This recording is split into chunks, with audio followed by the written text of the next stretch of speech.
I'm a member of a Red Sox nation. It's a kind of a family. Wherever I roam, a Fenway home, that's where I long to be. I'm a member of a Red Sox nation. It's a kind of insanity. Yeah, I live and die with Red Sox pride for eternity. I fake a smile November until opening day. Suffering baseball withdrawal around the clock. When April comes, hey, meet me down on Yankee Way. That's when Red Sox Nation starts to rock. I'm a member of a Red Sox nation. It's a kind of a family. Wherever I roam, a Fenway home, that's where I long to be. I'm a member of a Red Sox nation. It's a kind of insanity. Yeah, I live and die with Red Sox pride for eternity. I sleepwalk through the days when there's a West Coast swing. Married to the TV and the radio. For tickets in October, I'd give anything. Still paying Red Sox debts from long ago. I'm a member of a Red Sox nation. It's a kind of a family. Good evening, everyone, and welcome to episode 44 of the Avid Boston Podcast, presented by AVIDBOSTON.com. Late start tonight for everybody watching on Periscope. I appreciate you being up this late for however long you choose to stay with us. The podcast can be found on SoundCloud probably within 30 minutes of the end of this broadcast, and then on iTunes, hopefully by your AM commute. Lots to discuss. This is probably the most loaded podcast I have ever done. A semi-tumultuous series against the New York Yankees. They take 2 out of 3. The Red Sox kind of salvaged the series with a victory tonight. Very extremely tumultuous week with David Price. Impossible to know what's really going on with him, but we have the information they gave us, so we'll break it down as best as we can. A very veteran broadcast tonight. My first guest, who has been on quite a bit lately, can be found on Twitter at Cap Hartsfield. He is one half of the Double Coverage podcast. Austin Hartsfield, how are you? We all are. It's 11:43 p.m. Eastern, thanks to stereotypical. Well, we had a rain delay, so I guess that didn't help. But a long night, after a Red Sox-Yankees game. So, yeah, no surprise there. Also joining us for the millionth time, or maybe a few times less than that. He is one half of the Winged Octopus podcast. You can find him on Twitter at YouBetsBelieve. Tyler Seeley, how are you? I'm doing pretty good. Thanks for having me on. Appreciate it. Yeah, it's good to have you back. It's going to be a great show. I've been excited about it all afternoon. So we'll get going here. As I said in the intro, Austin, Sox lose 2 out of 3. Is that really a big shock to you, given how hot the Yankees were? No, I'm just glad they took a 1 at this point. Yeah, and I mean, who really thought it would be this one with Erod? He's just been so up and down and inconsistent. You don't know if you're going to get 5 innings out of him, 7 innings out of him. Tough series, but he did kind of save the day. His pitching line, I guess, was 6 innings, no earned runs, 8 strikeouts, mostly on the fastball, but good start nonetheless. I guess he pitches the Yankees very well. He had like a 2.62 ERA coming into the game, so that could be encouraging, should we face off in the month of October. I might not feel so uncomfortable with Erod in a game 3 or a 4. Yeah, absolutely. At least somebody pitches the Yankees well. Yeah, exactly. Well, actually, Pomeranz didn't do too bad. Tyler, were you a little encouraged by his outing? He went 6 full innings, only 2 earned runs this time, and struck out 6.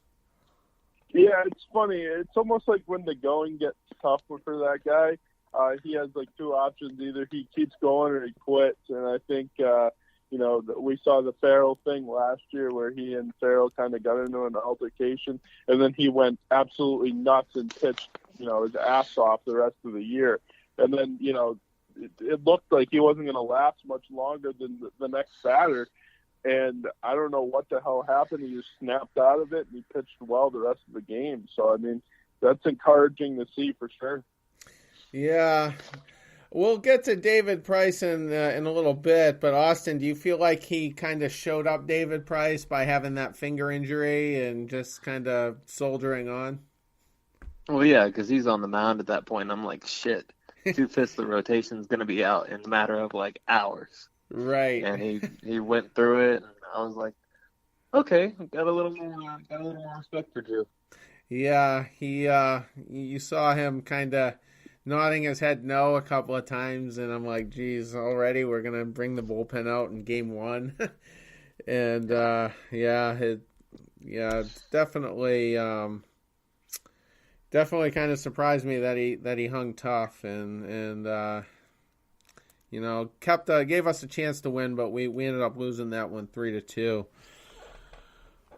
Rick Porcello, Tyler, was a little more human than he had been all season. Gave up 5 earned runs, only struck out 3. Do you think it was just an off night for him, or is it possible he was just facing the best lineup in baseball and they got to him a little bit? Yeah, I mean, the walks are a little concerning. I mean, he hardly ever walks anybody, and he goes out there in the Bronx and walks 3 guys. That's never really a good sign. But that lineup is really tough to navigate through. There are some weaker spots, but even in the weaker spots, those guys are swinging some good bats right now, like Hicks and the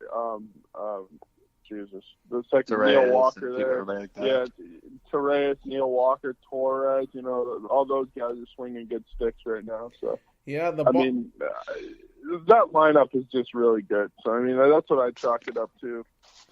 Yeah, the bottom of their lineup got to us 2 games in a row, so yep. I wish our lineup could get to people like that. The bottom third of ours, I mean, and but yeah, it's kind of impressive how they seem to engineer all these comebacks. And I was watching the crowd tonight, and it was in the middle of that rally when Kelly came in, and it was like they knew the game was going to be either tied or they were going to be in the lead. And, we're just sitting on the couches horrified at home thinking, man. And, so it was a little concerning. Austin, who concerns you the most in the bullpen right now? It's been shaky. I know Kimbrel, had a tough night last night, but bounced back well tonight. So I'm kind of willing to give him a pass myself. But what about the guys before him?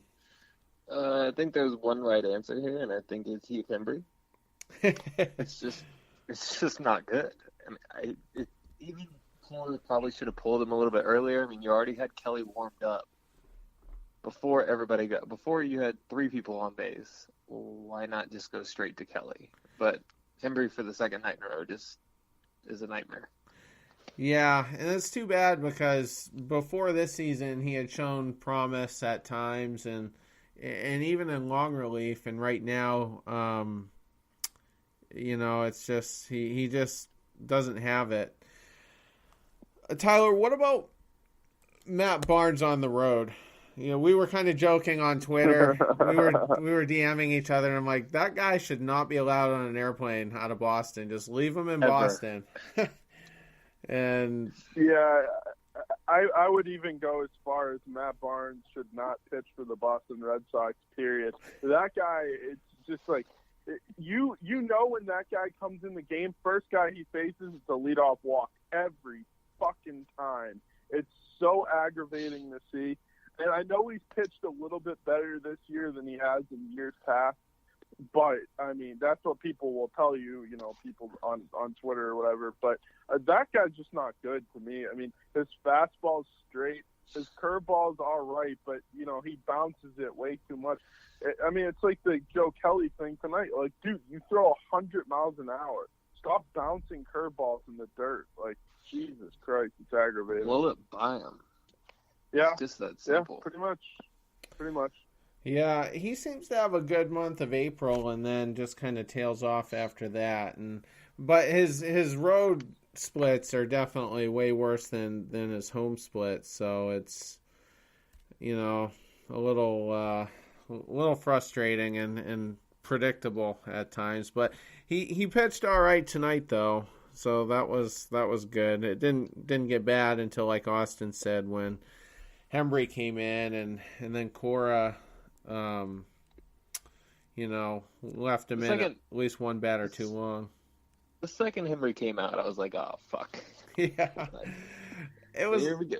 It was like one after another. I'm like, he's making all the wrong moves, but you're like, unless you're going to bring Carson Smith, he must have been unavailable because, I mean, I didn't see him get warmed up. He didn't pitch at all. So, but, and we're in the last game of a tough series, so sometimes your options are limited. But how do you think he's been? Because we're just now seeing him get tested as a manager and have to think on the fly. Like, Austin, what concerns you about him? Because you must have some. Yeah, it's just the way that he handles the bullpen for now. But like I've said before on this podcast, it comes with like experience that you learn how to handle a bullpen. You have to be around it a lot. I mean, you're not thinking about that while you're out there actually playing. How should my manager handle this bullpen? But I feel like he brings guys in too early and takes guys out too late. The essentials of managing a bullpen, but that's easy to say hindsight, honestly. Tyler, what are your thoughts? Like, what would you like to see him do differently? Yeah, I mean, I think early in the season he was not letting pitchers go long enough, and I think now he's kind of backed off of that a little bit. But then he brings in the wrong guys. Like tonight, I mean, and then sometimes a guy will be going good. Like last night, Smith was going good, and he takes him out, and Barnes, starts, or Hembree starts it, and then it's brutal. I mean, some of the things he does are the right things, and then they don't turn out well for him. So I mean, I think some of it's bad luck for him, and then other things, I mean, I think he's learning on the fly, which I mean is to be expected with a brand new manager who's never managed in the major leagues. Yeah, I mean, I'm trying to like him, and I'm not, like I said, I'm not going to get on the Fire Cora wagon this year, regardless of how it turns out. But the one thing is that's super painful to me, even more so now, is the fact that we let Lovello go. Like, that was like a John Lester moment as far as the management goes, where you could have had him, and we let him go, and I mean, just look at how well Arizona's playing right now. They're in first place, and I think they're only a game or two behind the Red Sox, depending on how tonight turns out. But it just I would have had a lot more confidence in him right out of the gate. And I get that Cora's inexperienced, and he could turn out to be a great manager, but he's not. It seems like more often than not,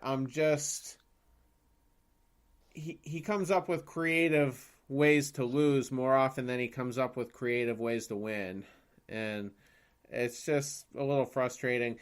And what about the lineup? Austin, were you surprised he had JBJ in there in Game 1 against the Yankees? Especially with Pomeranz on there, because we didn't know Pomeranz was only going to give up 2 runs. So I'm thinking, well, he's going to need some run support, and Moreland's hitting, 347 coming into the series. I don't know what it is now, and he's a lefty, and you got the short porch and right, and I just